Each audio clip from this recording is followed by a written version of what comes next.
जोरणपाडा परिसरात वादळी वाऱ्यासह गारपीट, अनेक घरांचे व आंब्यांचे मोठ्या प्रमाणात नुकसान।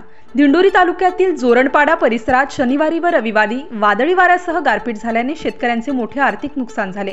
अवकाळी पावसामुळे घरांचे व आंब्याच्या झाडाचे नुकसान झाले आहे।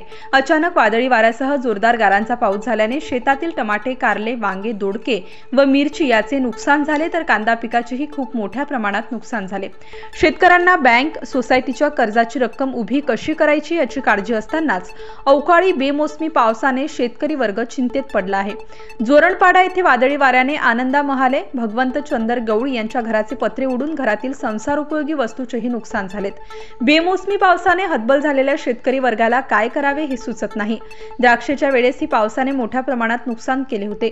आता सध्या शेतकऱ्यांचा आंबा तोडणीला आला असता अवकाळी पाऊस आंब्याचे नुकसान करीत असल्यामुळे शेतकरी मोठ्या संकटात सापडला असल्याचे म्हणत नाराजी व्यक्त केली आहे। स्टार न्यूज साठी गोविंद थोरात, वणी।